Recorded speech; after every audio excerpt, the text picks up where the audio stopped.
Nagre-repack kami ngayon mga ka-diary ng mga bigas para sa mga senior citizen ng aming barangay. Ang mga bigas na ito mga ka-diary ay ipapamigay sa Monday. Nakikita ninyo mga ka-diary sa video yan ang mga na-repack na namin mga ka-diary. Marami pa kaming i-repack na mga bigas sa sobrang dami nga ng i-repack namin na mga bigas. Mapupuno na ang kwarto ng medicine room. Gabi-gabi kasi pag-uwi ni Ate Mayre tumutulong na ko sa pag-repack ng mga bigas para sa senior.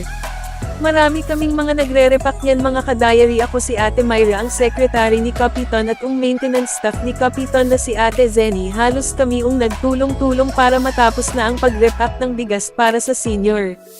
Dito na halos umiikot ang buhay ko sa barangay ang pagtulong, kasi sa December 17 mga ka-diary ang araw ng pag-alis ko sa barangay namin. So habang hindi pa araw na flight ko tumutulong muna ako sa kanila, kahit puyat ako okay lang kasi sabi nga sa akin ni Ate Mayra ang pagtulong sa kapwa ay kahit na anong oras o pagkakataon. Kung kaya mong tumulong sa iyong kapwa tumulong ka.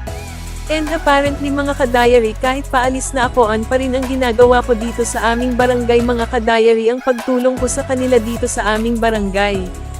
Meanwhile, Pag umaga mga ka-diary eto na ang ginagawa ko, naglilinis ng medical office, nag-aayos ng mga kalat nila dito, nagwawalis, naghuhugas ng mga natira nilang hagasin at naglalampaso gamit ang fabric conditioner, para kahit papaano maging mabango naman ang medical office.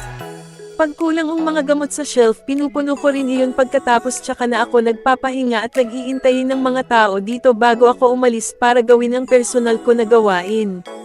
So hanggang dito na muna mga ka-diary. Salamat sa panood mga ka-diary. Abangan ninyo ang next upload ko sa pagpunta namin ni Ate Mayre sa pagbili namin ng mga gamit ko sa pag-alis ko. Pagkakasyahin namin ang buong magdamag sa Monday sa pagbili namin ng mga gamit. So kung nagustuhan ninyo ang video na ito, please don't forget to like, share and subscribe mga ka-diary. Salamat.